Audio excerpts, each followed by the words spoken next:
ॐ श्री गणेशाय नमः। अथ द्वाविंशो अध्यायः।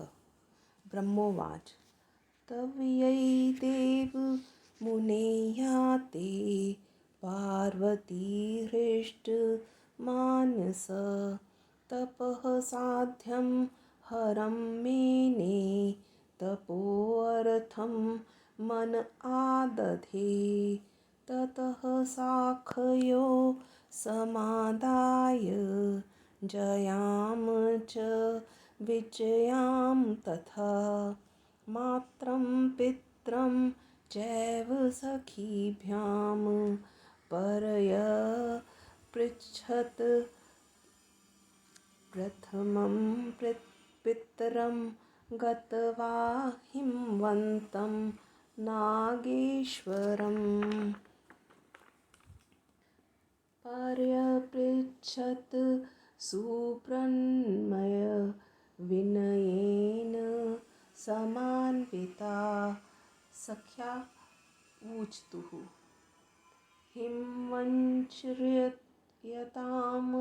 पुत्रीवचनं कथ्यते अधुना सा स्वयं चैव देहस्य रूपस्यापि तथा पुनः भवतो हि कुलस्यास्य साफल्यं कर्तुमिच्छति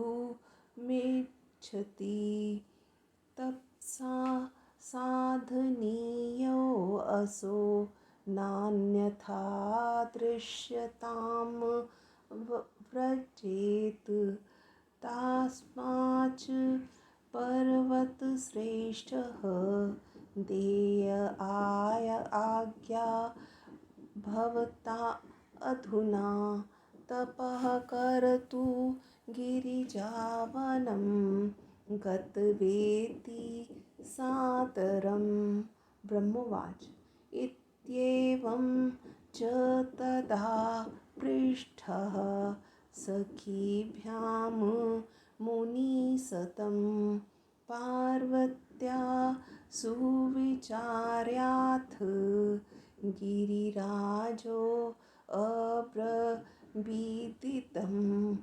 हिमालय उवाच मह्यं च रोचते अत्यर्थं मेनयायि रुच्यतां पुनः यथेदं भवितव्यं च किमतः परम् उत्तमं साफल्यं तु मदीयस्य कुलस्य च न संशयः मात्रे तु रुच्यते च दैव ततः शुभन्तरं नु किम् ब्रह्मोवाच इत्येवं वचनं पित्रा प्रोक्तं श्रुत्वा तु ते तदा जगमतुर्मातरं सख्यो तदाज्ञप्ते तया सह गत्वा तु मातरं तस्याः पार्वत्यास्ते च नारदः सुब्रह्मण्य करो बधवो चतुर्वचनं मादरात् सख्या ऊचतु मातस्त्वं वचनं पुत्र्याः ऋणुदेवी नमस्तु ते सुप्रसन्नतया तद्वै श्रुत्वा कर्तुमिहार्हसि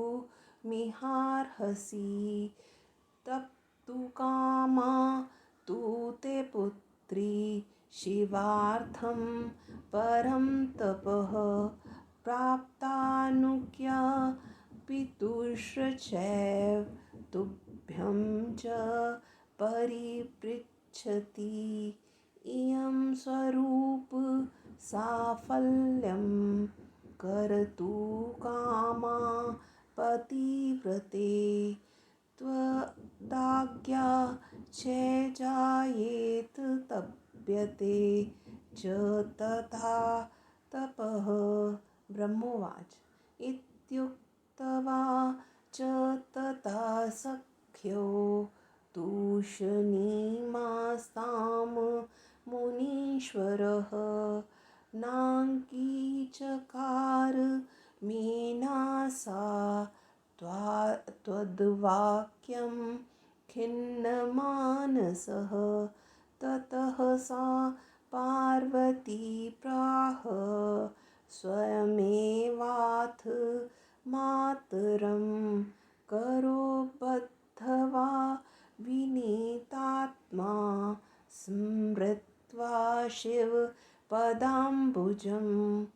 पार्वत्युवाच मात सतप्तुं गमिष्यामि प्रातः प्राप्तुं महेश्वरम् अनुजानीहि मां गन्तुं तप्स्येऽद्य तपोवनं। ब्रह्मोवाच इत्याकर्ण्य वचः पुत्र्या मीना दुःखमुपागतः सोपाहूय तदा पुत्री मुवाच विकला सती। मीनवाच दुःखितासि शिवे पुत्री तपस्तप्तुं पुरा यदि तपस्वर गृहे अद्य त्वं न बाहिर्गच्छ पार्वती। कुत्र यासि तपः कर्तुं देवाः सन्ति गृहे मम तीर्थानि च समस्तानि क्षेत्राणि विविधानि च कर्तव्यो न हठः पुत्री गन्तव्यं न बहिः क्वचित् साधितं किं तव्या पूर्वं पुनः किं साधिष्यसि शरीरं कोमलं वत्से तपस्तु कठिनं महत् एतस्मात् तु तव्या कार्यं तपो अत्र न बहिर्व्रज। स्त्रीणां तपोवन्न गतिर्न श्रुत्वा कामनार्थिनी तस्मात्त्वं पुत्री मा कारयिष तपोर्थं गमनं प्रति। ब्रह्मोवाच इत्येवं बहुधा पुत्री तन्मात्रा विनिवारिता संवदेन सुखं किञ्चित् द्विनाराध्य महेश्वरम् तपोनिषिधा तपसेवनं गन्तुं च मेनया हेतुना तेन सोमेति नाम प्राप शिवा तदा। अथ तां दुःखितां ज्ञात्वा मेना शैलप्रिया शिवां निदेशं सा ददो तस्याः पार्वत्यास तपसे मुने मातुराज्ञं च सम्प्राप्य सुव्रता मुनि सतं ततः स्वानते सुखं लेभे पार्वती स्मृतशङ्करा मात्रं पित्रं साथ प्रणिपत्यमुदा शिवा सखीभ्यां च शिवं स्मृत्वा तपस्तप्तुं समुद्रतः हित्वा मत्तानयेनकानि वस्त्राणि विविधानि च वल्कलानि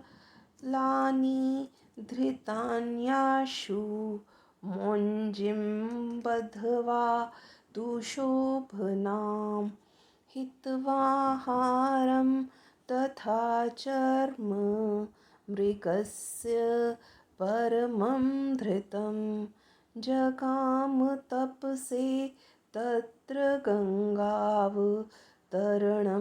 प्रति शम्भुना कुर्वता ध्यानं यत्र दग्धो मनोभवः गङ्गावतरणो नाम प्रस्थो हिमवतः स च हर्षून्यो अथ ददृशे स प्रस्थो भूभृतः काल्या तत्रेत्य भोस्तात् पार्वत्या जगदम्बया यत्र स्थित्वा पुरा शम्भुस्तपत्वान्दुस्तरं तपः तत्र क्षणं तु सा स्थित्वा बभूव विरहार्दिता आहरेति शिवा तत्र रुदन्ती सा गिरेः सुता विललापातिदुःखार्ता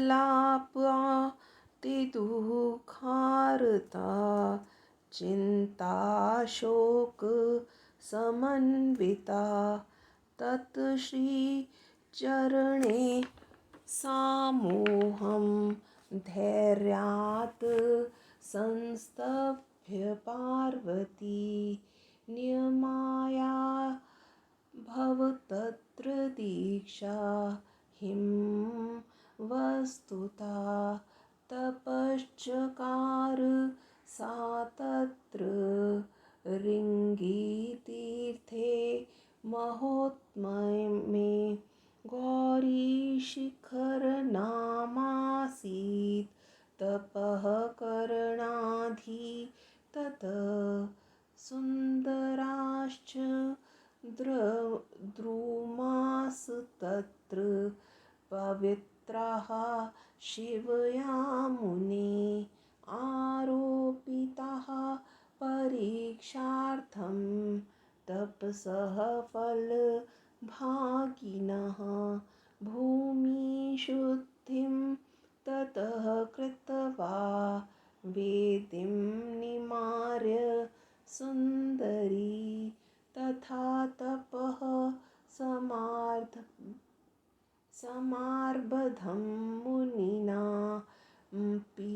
दुष्करं विग्रहे मनसा सर्वाणि इन्द्रायणी सुहाशुष समुपस्थानिके तत्र चकार परमं तपः ग्रीष्मे च परितो वह्निं प्रज्वलन्तं दिवानिशं कृत्वा तस्थो च तन्मध्ये सततं जपति मनुं सततं चैव वर्षासु स्थण्डिल्ये सुस्थिरासना शिलापृष्ठे च संसिक्ता बभूव जलधारया शीते जलान्तरे शाश्वतस्थो सा भक्ति तत्परा अनाहार अतपत्र तत्र निहारेषु निशाचु च एवं तपः प्रकुर्वाणा पञ्चाक्षरे जपे रता दध्यो शिवं शिवा तत्र सर्वकामफलप्रदं सवारोपिताच् शम्भो भानवृक्षान् सखीभिः सिञ्चति मुदा प्रत्यहं सावक्षे सा तत्रातिथ्यं कल्पयत् वातशचैव तथा शीत वृष्टिश्च विविधा ततः दुःसहोऽपि तथा धर्मस्तया सेहे सुचित्तया दुःखं च विविधं तत्र गणितं न तया आगतं केवलं मन आधाय शिवे सासिस्त स्थिता मुने प्रथमं फलभोगेन दिव्यं पर्णभोजनै तपः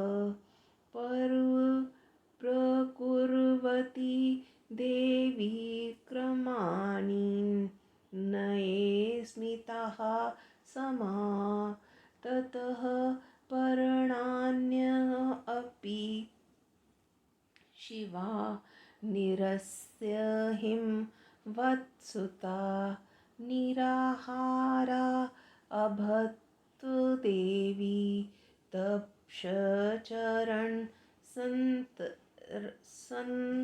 संरता आहारे तयक्तपर्णा भूधस्म धीमवतः सुता तेन देवैर्परिणती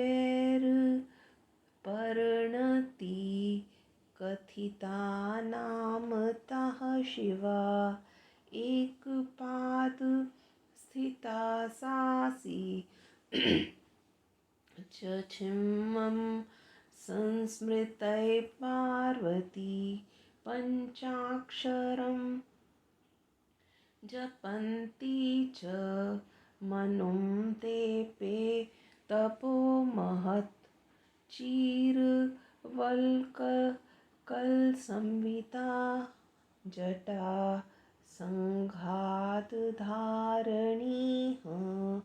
शिवचिन्तन संसक्ता जिज्ञाय तपसा मुनिनः एवं तस्यात्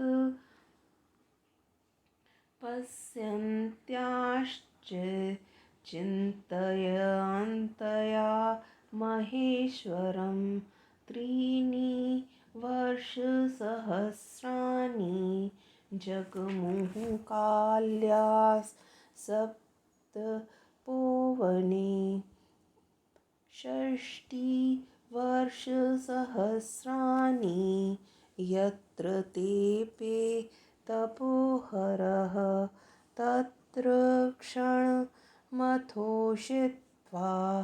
चिन्तयामास सा शिवा नियमस्थां महादेव किं मां जनासि नाधुना येनाहं सुचिरं तेन नानुयाता तपोरता लोके वेदे च गिरीशो मुनिभिर्गीयते सदा शङ्करः स हि सर्वज्ञ सर्वात्मा सर्वदर्शनः सर्वभूतिप्रदो देवः सर्वभावानुभावनः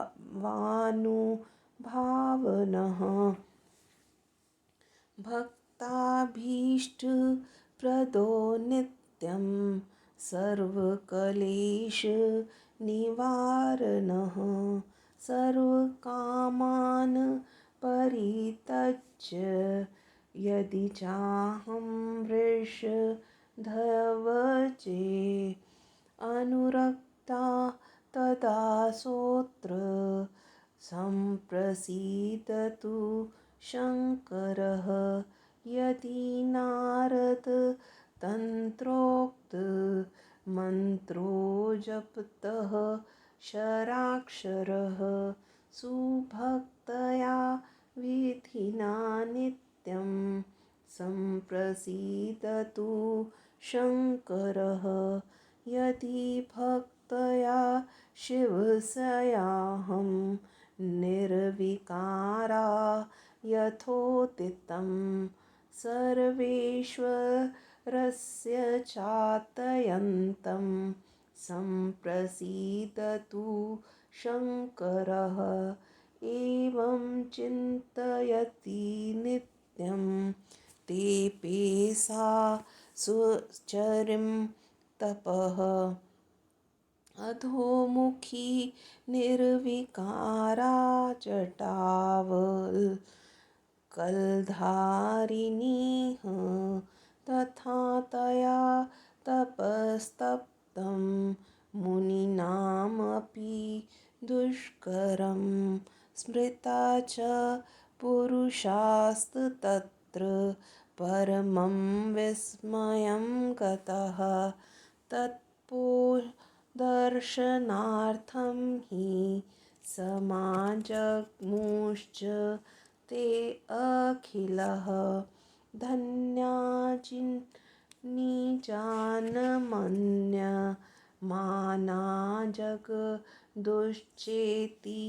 सम्मतः महतां धर्मवृद्धेषु गमनं श्रेय उच्यते प्रमाणं तपसो नास्ति मान्यो धर्मः सदा बुधै श्रुत्वा दृष्ट्वा तपो अस्यास्तु किं नै क्रियते तपः अस्मात् तपो अधिकं लोकेन भूतं न भविष्यति जल्पन्त इति ते सर्वे सुप्रशस्य शिवातपः जग्मुः स्वं धाम मुदिताः कठिनाङ्गश्च ये हयपि अन्यश्च नु महार्षे त्वं प्रभावं तपसो अधुना पार्वत्या जगदम्ब्याः पराश्चर्य शङ्करं महत् तदाश्रं गता ये च स्वभावेन विरोधिनः ते अप्यासंस्तत्प्रभावेन विरोधरहितास् तदा सिंहाग्रावश्च सन्तत रागादिदोषसंयुक्ताः तन्महिमना च ते तत्र नाबाधन्त परस्परम् अथान्ये च मुनिश्रेष्ठ मार्जारामूषकादयः निसर्गाद्वैरिणो यत्र विक्रियन्ते सं न कञ्चित् वृक्षाश्च सफलास्तत्र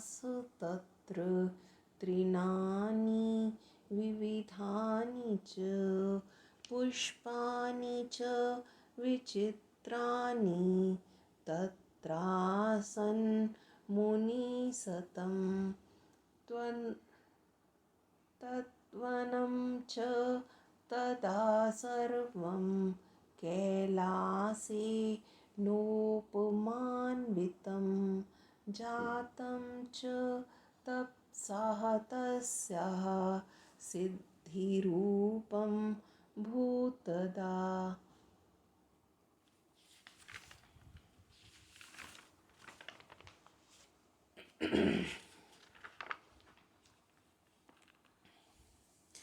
ब्रह्मा जी ने कहा, हे देव ऋषि, तुम्हारे चले जाने पर प्रसन्नचित पार्वती शिव जी की प्राप्ति को तप साध्य मानकर तपस्या करने के लिए तत्पर हो गई। तब जया और विजया नामक सखियों को लेकर माता पिता से उसने पूछा। पहले पिता गिरिराज हिमालय के पास जाकर विनम्र होकर प्रणाम करके पूछा। सखियों ने कहा, हे हिमालय, सुनिए, हम आपकी पुत्री की बातों को कह रही हैं। वह अपने शरीर रूप तथा आपके कुल को सफल करना चाहती है। ये शिव तपस्या द्वारा ही प्राप्त किए जा सकते हैं। इसके अतिरिक्त उनके दर्शन नहीं हो सकते। इसलिए हे गिरिराज, आप आज्ञा दीजिए कि पार्वती वन में जाकर सादर तप करे। ब्रह्मा जी ने कहा, हे मुनिवर, पार्वती की सखियों द्वारा इस प्रकार पूछे जाने पर विचार कर गिरिराज ने ऐसा कहा। हिमालय ने कहा, मुझे तो यह विचार अच्छा लग रहा है।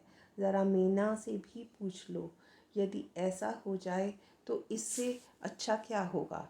इसमें मेरी तथा मेरे कुल की सफलता तो निश्चित ही है। यदि इसकी माता को भी यह अच्छा लगे तो इससे उत्तम और क्या हो सकता है। ब्रह्मा जी ने कहा। इस प्रकार पिता की बातों को सुनकर वे सखियां पार्वती के साथ उनकी माता के पास गईं। हे नारद, जब वे सखियां पार्वती के साथ लेकर उनकी माता के पास गईं तो उन्होंने प्रणाम कर आदर पूर्वक उनसे कहा। सखियों ने कहा, हे देवी, आपको नमस्कार है। आप अपनी पुत्री की बातों को सुनिए। प्रसन्नता से सुनकर आप वैसा कर सकती हैं। तुम्हारी पुत्री शिव जी को प्राप्त करने के लिए तपस्या करना चाहती है। पिताजी से आज्ञा पाकर अब तुमसे पूछ रही हैं। हे पतिव्रता पार्वती अपने इस रूप को सफल करना चाह रही है। यदि तुम्हारी आज्ञा मिल जाए तो यह तपस्या प्रारंभ कर देगी। ब्रह्मा जी ने कहा, हे मुनिवर, इतना कहकर वे दोनों सखियां चुप हो गईं। मीना ने दुखी होकर उनकी बात स्वीकार नहीं की। तब उस पार्वती ने स्वयं हाथ जोड़कर विनम्र भाव से शिवजी का स्मरण कर अपनी माता से कहा।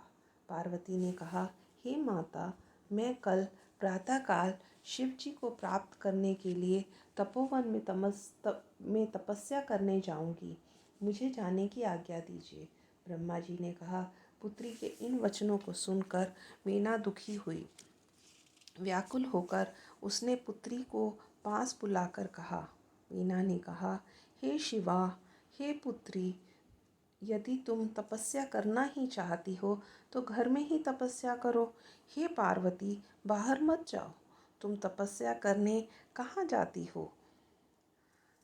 सभी देवता तथा सभी तीर्थ मेरे ही घर में हैं। हे पुत्री, हठ मत करो, कहीं बाहर मत जाओ। तुमने पहले क्या सिद्ध किया और अब क्या सिद्ध करोगी? हे पुत्री, तुम्हारा शरीर तो कोमल है, तप तो बड़ा कठिन होता है। इसलिए तुम यदि तप करो, बाहर मत जाओ। किसी इच्छा पूर्ति के लिए स्त्रियों को तपवन में जाना आज तक सुना नहीं गया। इसलिए हे पुत्री, तुम तपस्या के लिए वन मत जाओ। ब्रह्मा जी ने कहा। उसके बाद अनेक प्रकार से पार्वती को उसकी माता ने रोका, किंतु उसे शिव जी की आराधना किए बिना सुख नहीं मिला। तपस्या करने के लिए वन मत जाओ मीना द्वारा इस प्रकार निषेध करने के कारण उसे उमा कहा जाता है। जब उस मीना ने देखा कि पार्वती मेरी इस आज्ञा से दुखी है, तब उसने उसे तपस्या करने की अनुमति दे दी। हे मुनिवर, माता की आज्ञा को पाकर उस तपस्विनी पार्वती ने शिव जी का स्मरण कर सुख का अनुभव किया। माता पिता को प्रणाम कर प्रसन्न हुई पार्वती सखियों को लेकर तपस्या करने चली गई। अनेक विचारों को तथा अनेक प्रकार के वस्त्रों को छोड़कर शीघ्र चीर वलकल तथा मूंज की रस्सी को धारण कर, हार को गले से उतारकर, मृग चर्म धारण कर गंगा वतरण स्थान पर तपस्या करने चली गई। ध्यान करती हुई यह उस स्थान पर पहुंची जहाँ शिवजी ने कामदेव को जलाया था। हिमालय की इसी चोटी को गंगावतरण कहते हैं। हे नारद, हिमालय की वह चोटी शिवजी से रहित थी। जब जगदम्बा काली वहाँ आई, प्राचीन काल में जहाँ बैठकर शिवजी ने कठिन तप किया था, कुछ देर वह विरह से व्याकुल होकर वहाँ बैठी। वह हिमालय की कन्या हा हर यह कहकर रोती हुई चिंता तथा शोक से पीड़ित होकर अत्यंत विलाप करने लगी। कुछ समय बाद धैर्य से दीक्षा प्राप्त वह पार्वती उस मोह को रोककर अपने नियम में तत्पर हो गई। उत्तम श्रृंगी तीर्थ में वह तप करने लग गई। वह शिखर पार्वती के तप करने के कारण गौरी शिखर कहा जाता है। हे मुनि, तपस्या के फलभागी सुंदर तथा पवित्र वृक्ष पार्वती ने वहाँ लगाए थे। वह सुंदरी भूमि की शुद्धि कर वहाँ वेदी बनाकर इस प्रकार तप करने लगी जो मुनिजनों के लिए भी कठिन था। मन की के साथ सभी इंद्रियों को शीघ्र रोककर वह पार्वती उस पवित्र स्थल पर उत्तम तप करने लगी। ग्रीष्म ऋतु में चारों ओर रात दिन आग जलाकर बीच में स्वयं बैठकर पंचाक्षर मंत्र का जाप किया करती थी। वर्षा ऋतु में खुली भूमि पर पत्थर के ऊपर बैठकर जलधारा से भीगती हुई तप करती थी। शीतकाल में वह पानी में स्थित होकर निराहार पाला धुंध में भक्ति में तत्पर रहती थी। इस प्रकार पंचाक्षर मंत्र का जाप करती हुई तपस्या में तत्पर पार्वती संपूर्ण मनोरथों को देने वाले शिव का ध्यान करती थी। वह लगाए हुए वृक्षों को सखियों के साथ सींचती हुई अवसर मिलने पर अतिथि सत्कार भी करती थी। असह्य तथा अनेक प्रकार के हवा, जाड़ा, वर्षा, गर्मी को भी शांत मन से सहन कर लेती थी। अनेक प्रकार के दुखों को भी उसने चिंता नहीं की। हे मुनि, वह तो सदैव शिव जी का ध्यान करती रहती थी। पहले कुछ समय तक वह फल खाकर फिर पत्ते खाकर तपस्या करती रही। इस प्रकार उसने अनेक वर्ष बिता दिए। हिमालय की पुत्री शिवा ने फिर पत्तों का आहार करना छोड़कर निराहार व तपस्या में लगी रही। पत्तों का भी आहार छोड़ देने के कारण उस हिमालय की पुत्री का नाम देवताओं ने अर्पणा रखा। शिव जी का स्मरण कर वह पार्वती एक पैर पर खड़ी होकर पंचाक्षर मंत्र का जाप करती हुई तप करती थी। चीर वलकल तथा जटा समूह को धारण की हुई शिव जी की के ध्यान में तत्पर उस पार्वती ने अपनी तपस्या से मुनियों को भी जीत लिया। इस प्रकार शिव जी की का चिंतन करने के साथ तपस्या करते हुए तपोवन में उस काली के 3000 वर्ष बीत गए। 60,000 वर्ष जहाँ शिवजी ने तप किया था, क्षण भर उस स्थान पर स्थित होकर उस शिवा ने सोचा, हे महादेव, इतने समय से तपस्या में तत्पर आप मुझे नहीं जानते, क्योंकि उन्होंने इतना समय बीतने पर भी मुझे दर्शन नहीं दिया।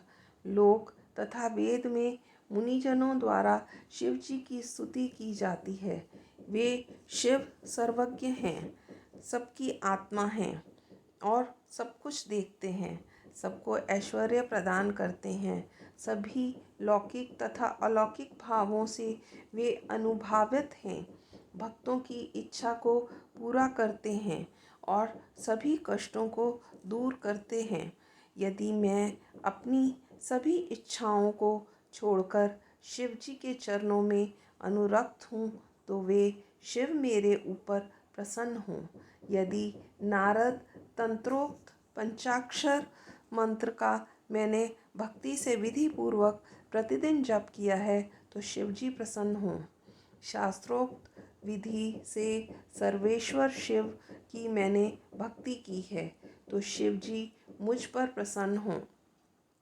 इस प्रकार सोचती हुई नीचे की ओर मुख करके विकार रहित जटावल्कल धारण करती हुई उसने बहुत समय तक तपस्या की। उसने उस प्रकार तप किया जो मुनिजनों के लिए भी असंभव है। उस तप का स्मरण करके सभी अत्यंत आश्चर्यचकित हो गए। उसकी तपस्या को देखने के लिए वे सभी मुनिजन वहाँ आ गए। अपने को वे धन्य मानने लगे। बड़े लोगों को धर्म वृद्धों का अनुसरण करना चाहिए, क्योंकि तपस्या का कोई प्रमाण नहीं है, अतः धर्म का सदा सम्मान करना चाहिए। इसकी तपस्या को देखकर तथा सुनकर दूसरे क्या तपस्या करेंगे। इससे अधिक तप लोक में न हुआ और न होगा। ऐसा कहते हुए वे सब कठोर अंग वाले पार्वती के तपस्या की प्रशंसा कर अपने घर को चले गए। उस जगदम्बा पार्वती के आश्चर्यजनक तपस्या के प्रभाव को और भी सुनो। उसके आश्रम में स्वभाव के विरोधी भी जो जाते हैं, वे भी उसके प्रभाव से विरोध रहित हो जाते हैं। शेर गाय जिनका स्थायी वैर है, वे भी उसके तपोबल से एक दूसरे को पीड़ित नहीं करते थे। हे मुनिवर, और भी चूहा, बिल्ली आदि प्राणी जो स्वभाव से एक दूसरे के वैरी हैं, उनमें भी किसी प्रकार का विकार नहीं आता था। हे मुनिवर, वहाँ फलों से युक्त वृक्ष, अनेक प्रकार के तृण तथा फूल आदि थे। जहाँ पार्वती तपस्या कर रही थी, वह वन कैलाश के सदृश सुंदर उसकी तपस्या की सिद्धि का परिणाम स्वरूप हो गया था।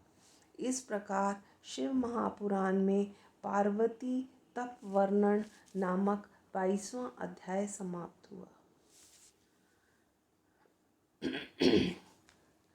अथ त्रयोविंशो अध्यायः। ब्रह्मोवाच एवं तप्तयां पार्वत्यां शिवप्राप्तो मुनीश्वरः चिरकालो व्यतीयाय प्रादुर्भूतो हरो नहि हिमालये सततागत्य पार्वतीं कृत निश्चयां सभार्यः ससुततामात्य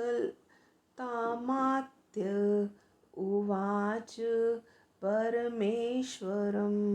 हिमालय उवाच माखित्यां महाभागे तपसा अनेन पार्वती रुद्रो न दृश्यते बाले विरक्तो नात्र संशयः त्वं तन्वी सुकुमारङ्गी तपसा च विमोहिता भविष्यसि न सन्देहः सत्यं सत्यं वदामि ते।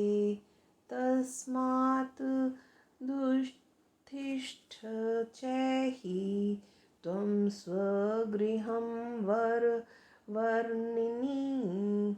किं तेन तव रुद्रेण येन दग्धः पुरा स्मरः। अतो हि निर्विकारत्वात् त्वामादातुं वरांहरः नागमिष्यति देवेशि।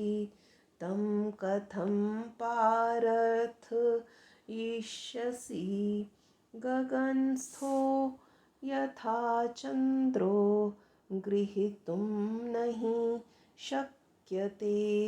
तथैव दुर्गं शम्भुं जानीहि त्वमिहानघे।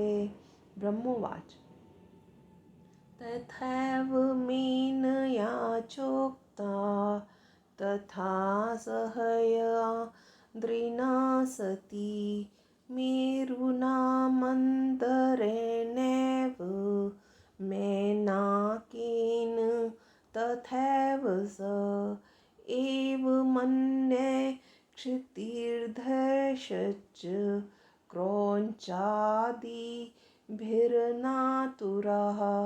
तथैव गिरिजा प्रोक्ता नानावादविधायिभिः। एवं प्रोक्ता यदा तन्वी सा सर्वैः तपसि स्थिता। उवाच प्रहसन्त एव हिमवन्तं शुचिस्मिता। पार्वत्युवाच पुरा प्रोक्तं मया तात माता किं विस्मृतं तव्या। अधुनापि प्रतिज्ञां च ऋणुध्वं मम बान्धवः।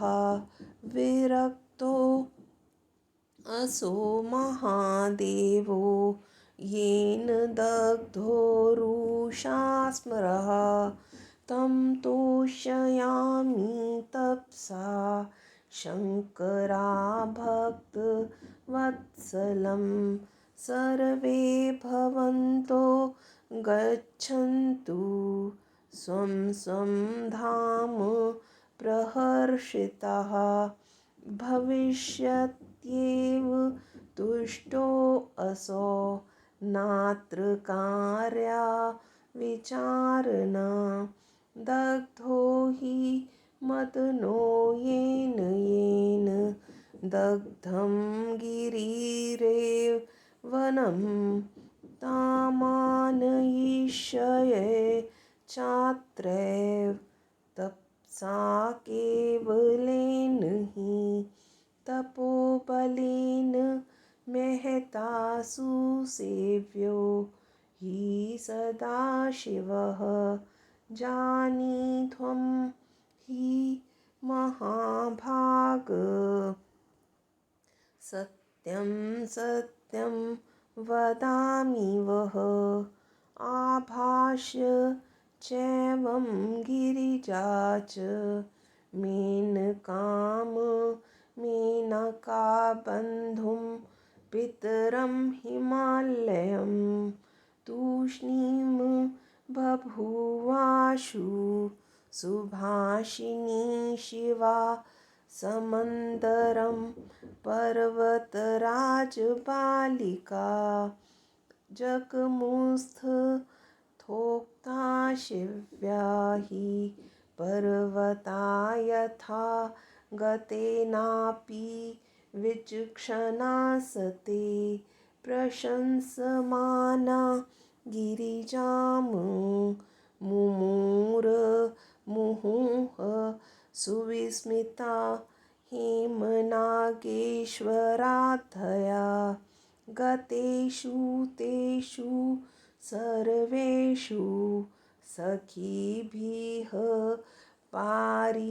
वारितः तपस्तेऽप्येतदिग्धं परमार्थ सुनिश्चया तपसा महता तेन तप्तमासि चराचरं त्रैलोक्यं हि मुनिश्रेष्ठ सदेवा सुरमानुषं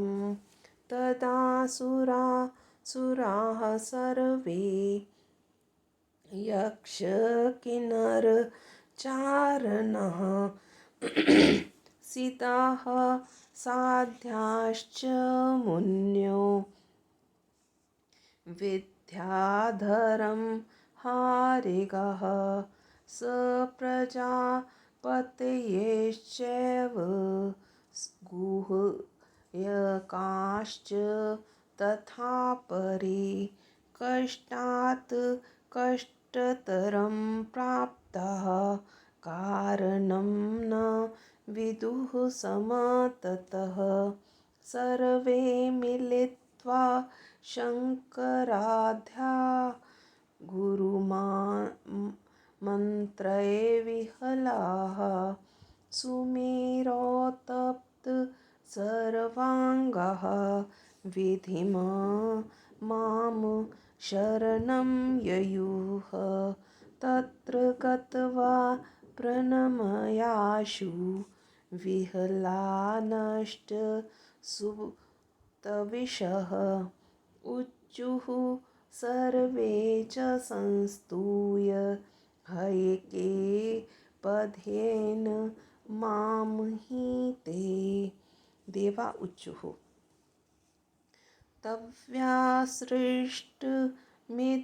सर्वं जगते चराचरं सन्तप्तमतिकस्माद्वै न ज्ञातं कारणं विभो तद्ब्रूहि कारणं ब्रह्मजा तुमर्हसि न प्रभो दग्धीभूततनून्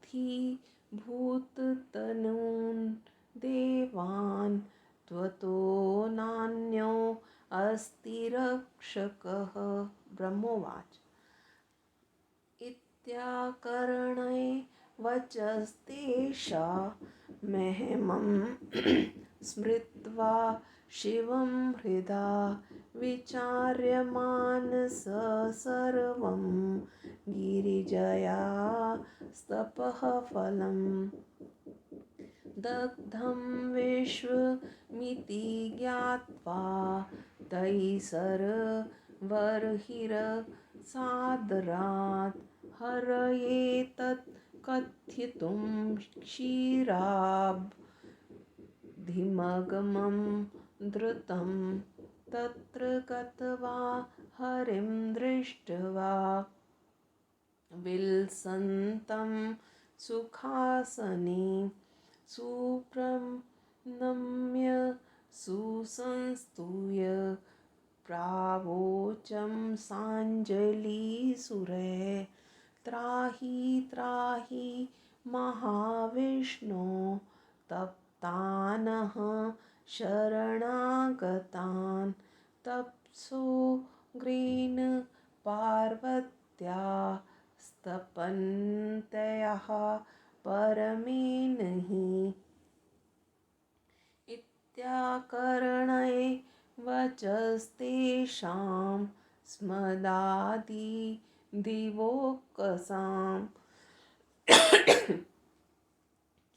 शेषासने सम्याविष्टो अस्मानुवाच रमेश्वरः विष्णुरुवाच ज्ञातं सर्वनिदानं मे पार्वती तपसो अद्य वै युष्माभिः सहितास्तवध्या व्रजामि परमेश्वरं महादेवं प्रार्थयामो गिरिजा प्राप्नाय तमा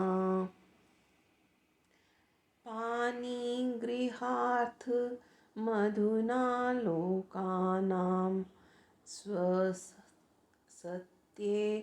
अमरः वरं दातुं शिवाय हि देवदेवः पिनाक्तिकः यथा चेष्यति तत्रैव करिष्यामो अधुना हि तत्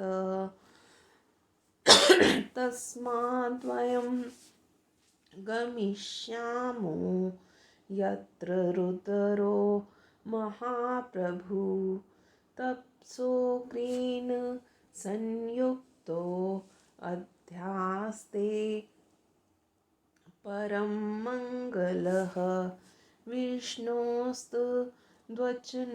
श्रुत्वा सर्व उच्चुः सुरादयः महाभीता हठात् क्रुधात् दग्धुकामाल्यङ्करात् देवा उचुः महाभयंकर क्रुधं कालनल संप्रभं न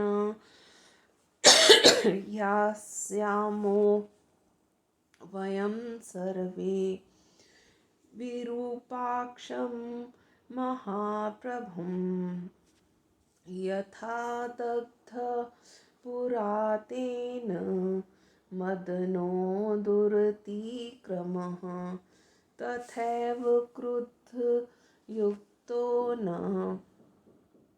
सधक्ष्यति न संशयः ब्रह्मोवाच तदा कर्णैर्वचस्तेषां शङ्करादीनां रमेश्वरः सान्त्वयं स्थान् सुरान् सर्वान् प्रोवाच स हरिर्वाच हे सुरा मद्वचः प्रीतया रिनुता दरतो अखिलः नावोधक्षयति स स्वामी देवनाम भयनाशनः तस्मात् भवतीर्गन्तव्या मया सार्धं विचक्षणैः शम्भुं शुभकरं मत्वा शरणं तस्य सुप्रभो शिवं पुराणं पुरुषं हैधीशं वरेण्यरूपं हि परं पुराणं तपोजुषानं परमात्रूपं परात्परं तं शरणं व्रजामः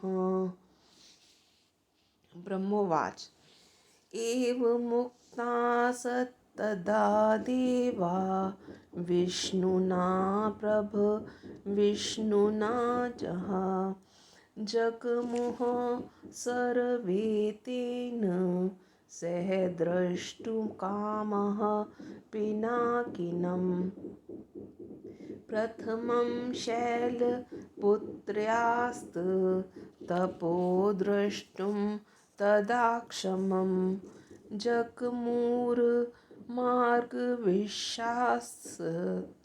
सर्वे विष्णवाद्या स कौतूहला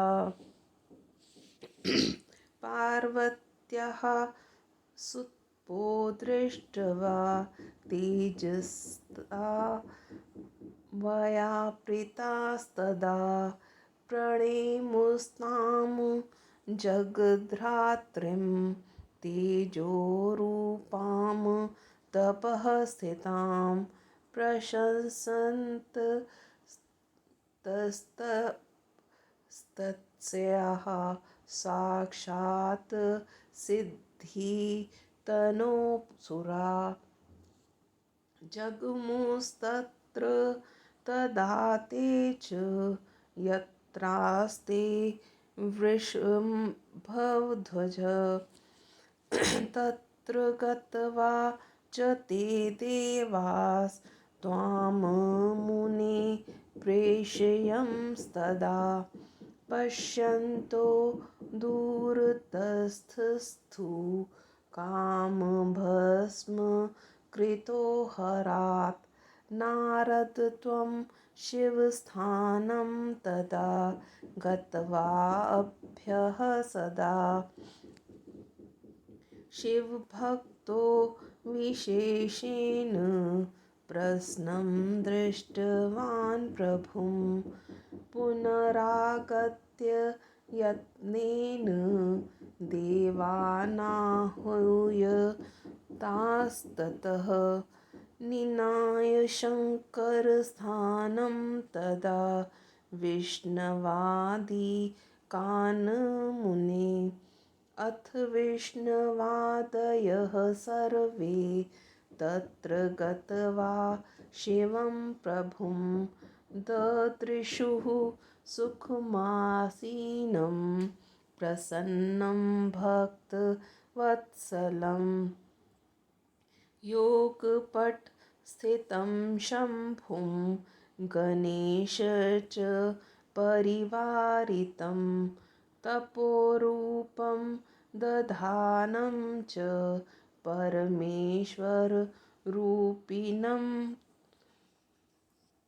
ततो विष्णुर्मया अन्ये च सुरसिद्धमुनीश्वरः प्रणमय तुष्टुवः उपनिषद विन्तते।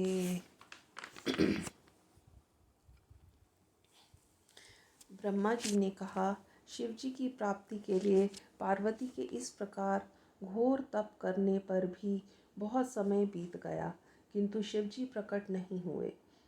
दृढ़ प्रतिज्ञा वाली पार्वती के पास हिमालय अपनी पत्नी और मंत्री के साथ आकर उनसे कहने लगे। हिमालय ने कहा, हे भाग्यवती पार्वती, तुम इस प्रकार के कष्टदायक तप से अपने शरीर को कष्ट मत दो। शिव जी दर्शन नहीं दे रहे हैं, सचमुच वे विरक्त हैं।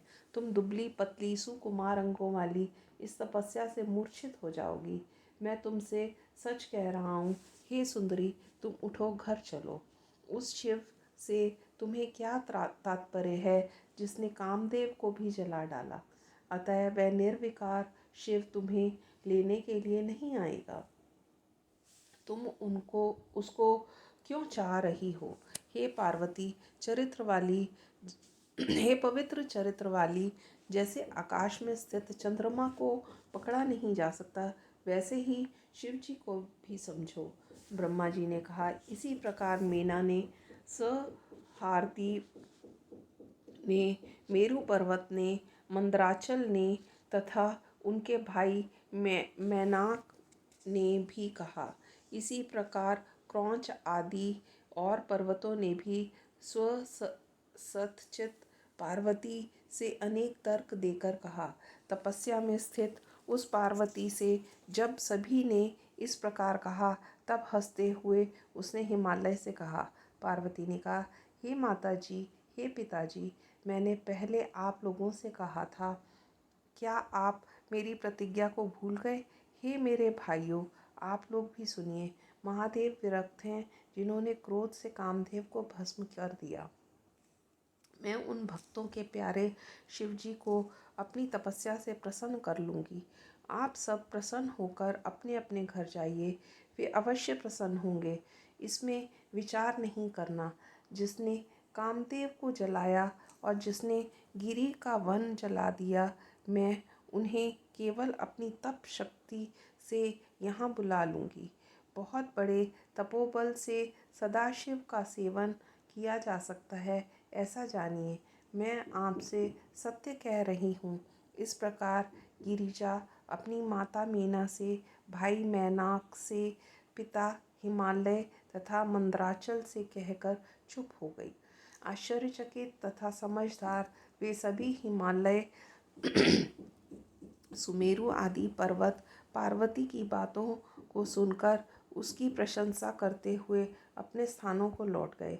सर्वोत्तम स्वार्थ में लगी हुई पार्वती सबके चले जाने पर सखियों से घिर कर पहले से भी अधिक तप करने में लग गई। हे मुनिवर, आप महान तप से देवता, असुर, मनुष्य, चर अचर सब पीड़ित होने लगे। तब देवता, असुर, यक्ष, किन्नर, चारण, सिद्ध, साध्य, मुनि, विद्याधर, नाग, प्रजापति, गुह्यक तथा और भी अत्यंत पीड़ित होने लगे, किंतु कारण किसी की समझ में नहीं आया। इंद्र आदि सब देवता देवगुरु बृहस्पति से पूछकर दुखी होकर मुझे ब्रह्मा की शरण में आए। व्याकुल तथा कांतिहीन उन देवताओं ने आकर शीघ्र प्रणाम किया और स्तुति करके उन सब ने एक साथ मुझसे कहा। देवताओं ने कहा, हे विभु, यह चराचर रूपी संसार आपने रचा है। आज किसी कारण यह दुखी है, इसका कारण समझ में नहीं आ रहा है। हे ब्रह्मा जी, हे प्रभु, उसके कारण को बतलाइए, क्योंकि उसे आज जान सकते हैं। इन झुलसे हुए शरीर वाले देवताओं को आपके अतिरिक्त कोई रक्षक नहीं है। ब्रह्मा जी ने कहा, उनके इस वचन को सुनकर मैंने हृदय से शिव जी का ध्यान किया और सोचा कि यह सब पार्वती की तपस्या का प्रभाव है। इस प्रकार संसार जल जाएगा। ऐसा विचार कर वे सब आदर सहित विष्णु भगवान से कहने के लिए शीघ्र ही क्षीर समुद्र के समीप गए। वहां जाकर सुखपूर्वक आसन पर बैठे हुए विष्णु भगवान को देखकर प्रणाम और स्तुति करके देवताओं के साथ मैंने कहा, हे महाविष्णु, पार्वती के महान तप से संतप्त तथा आपकी शरण में आए हुए हम सब की रक्षा कीजिए। हम सब देवताओं के लिए इस प्रकार वचनों को सुनकर शेष शैया पर बैठे हुए लक्ष्मीपति ने हम लोगों से कहा। विष्णु जी ने कहा, पार्वती की तपस्या का कारण आज मैं समझ गया। तुम लोगों के साथ आज मैं शिव जी के पास जाता हूँ। हे देवताओं, हम लोग शिव जी से प्रार्थना करते हैं कि पार्वती के पास उनका पानी ग्रहण करने के लिए और संसार का कल्याण करने के लिए वहाँ पहुँचे।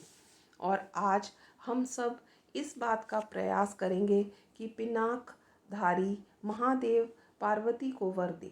इसलिए आज हम वहाँ जाएंगे जहाँ कठोर तपस्या में तत्पर महाप्रभु रुद्र परम मंगल स्वरूप विराजमान हैं। ब्रह्मा जी ने कहा।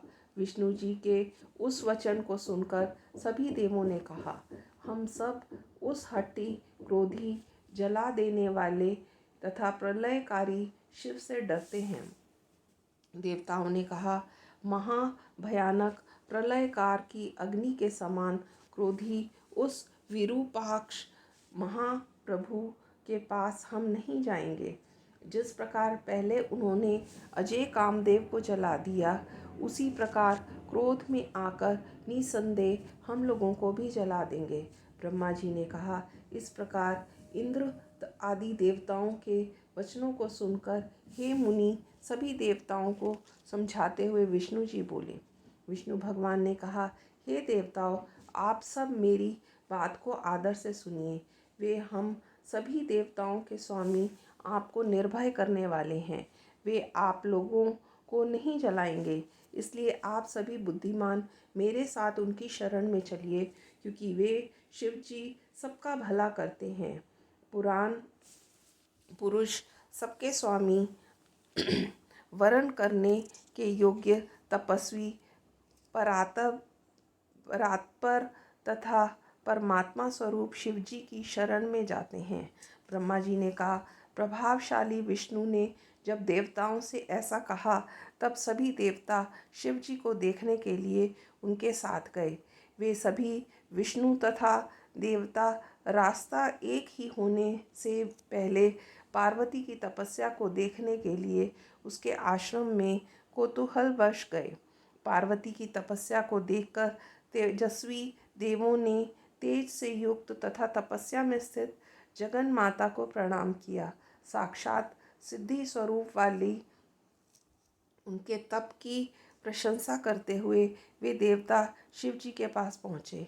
हे मुनि, वहाँ जाकर उन देवताओं ने कामदेव को भस्म करने वाले शिव से दूर स्थित होकर उनके पास तुम्हें भेजा। हे नारद, शिव भक्त, तुम निर्भय होकर शिव जी के समीप पहुँचे और प्रभु को तुमने प्रसन्न देखा। हे मुनि, फिर तुम यत्न के साथ विष्णु आदि देवताओं को बुलाकर शिव जी के समीप ले गए। उसके बाद वहाँ जाकर विष्णु आदि सभी देवताओं ने भक्त वत्सल शिव जी को सुख से बैठा हुआ देखा। योगपट को धारण करके बैठे हुए तथा अपने गणों से घिरे हुए तपस्वी परमेश्वर को देखा। तब विष्णु को मैंने तथा सुर सिद्ध मुनीश्वरों ने प्रणाम कर वेद एवं उपनिषदों में कहे गए सूक्तों द्वारा उनकी स्तुति की गई। इस प्रकार शिव महापुराण में पार्वती सांत्वना शिव देव दर्शन नामक 23वां अध्याय समाप्त हुआ। ओम नमः शिवाय। शिव जी सदा सहाय। ओम नमः शिवाय। गुरु जी सदा सहाय। जय गुरु जी।